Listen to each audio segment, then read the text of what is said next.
Hello and welcome to today's video as we go over the moves that have taken place over the last few days in LOL Esports. So the off season, in between spring and summer split 2, split 3 is certainly ongoing. Teams are making moves. I feel like a lot of these are going to be, I don't know.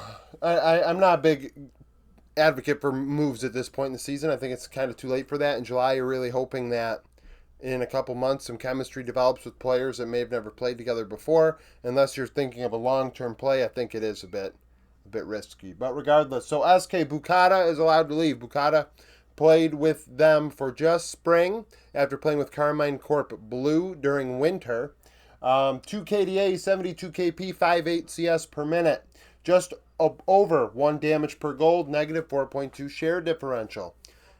Comparing it to Isma's stats, I don't think these are all that different. I don't think he really improved SK.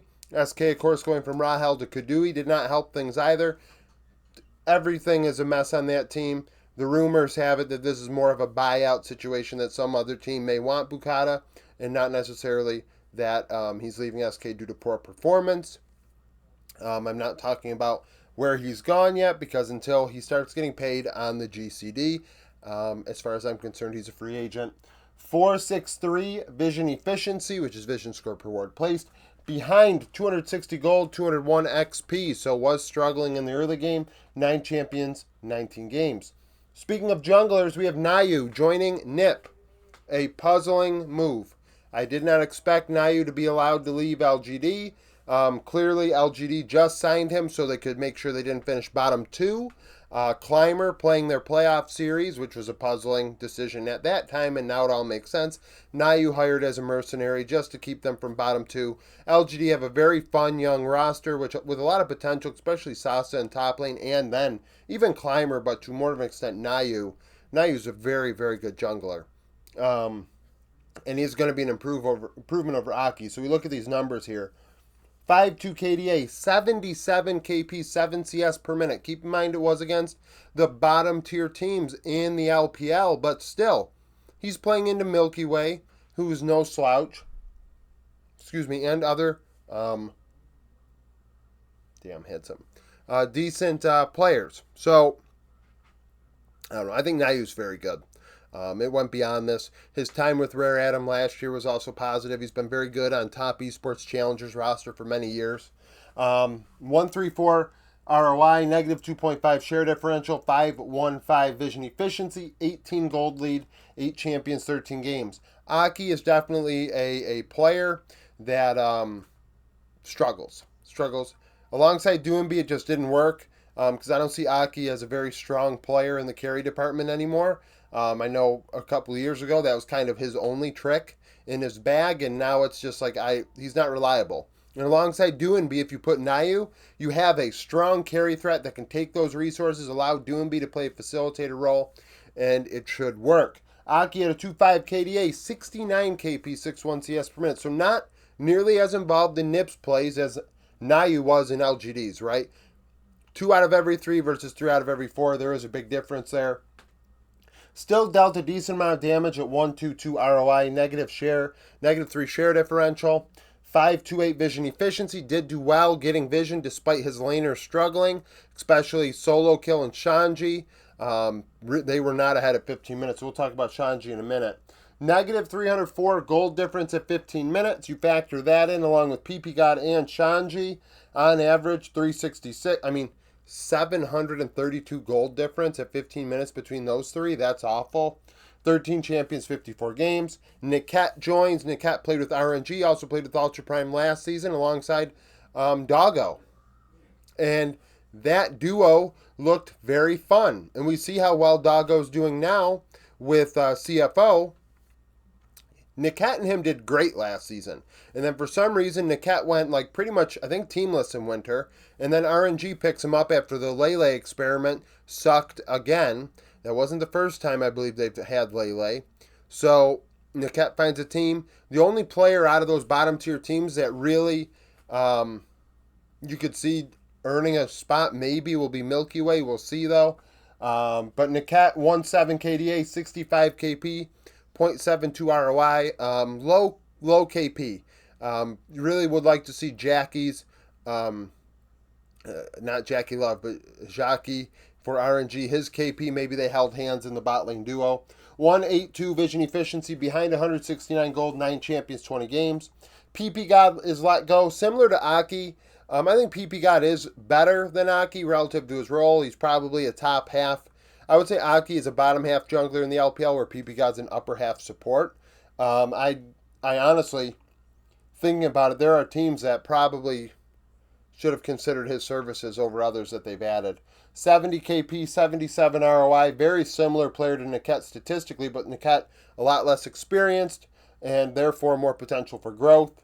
Behind only 62 gold, 12 champions, 54 games. Shanji is allowed to leave. A couple of years ago, he was one of those top laners that I thought was like elite. His champion pool was insane. And honestly, right now it should be very good, but he has sucked all season. Solo Kill comes in, and Solo Kill isn't doing much worse, and Solo Kill doesn't have the reputation Shanji does as a player, so allow Solo Kill to get an opportunity. Maybe Shanji needs a change of scenery. I think other teams could do worse than Shanji that are available, that are in the LPL right now, certainly. 2-2 KDA, 57 KP, 7-7 CS per minute, that low farm.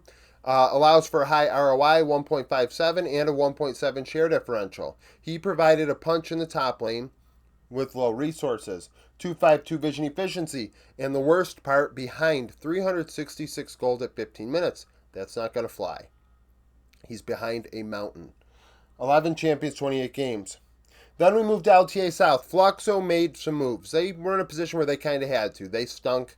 Fluxo disguised in Chief Esports Club, the 3 worst teams in LOL Esports Tier 1. I think it's hard to really put anyone else in that conversation. Hayden was allowed to leave. Oftentimes one of the worst top laners in LTA South statistically. 1-8 KDA, 45 KP, 8-1 CS per minute. Very few top laners had a below 50-50 kill participation. And what does that say? That says this team did not play like everyone else did.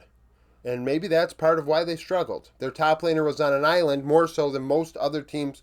I mean, honestly, like 90, I think there might be only a couple top laners with that low participation.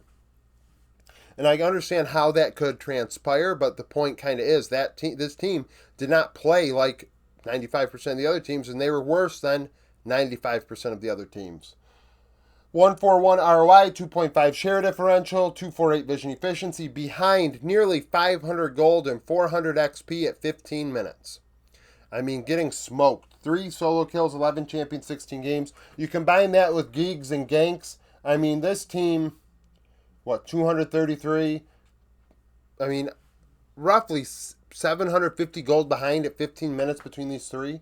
Ganks, 2-4 KDA, 72 KP, 6.5 CS per minute, 115 ROI, negative 2.6 share differential. See, you look at like Aki and Nayu. They have similar share differentials to ganks, but much higher ROIs. That goes to show you how little damage Fluxo was dealing.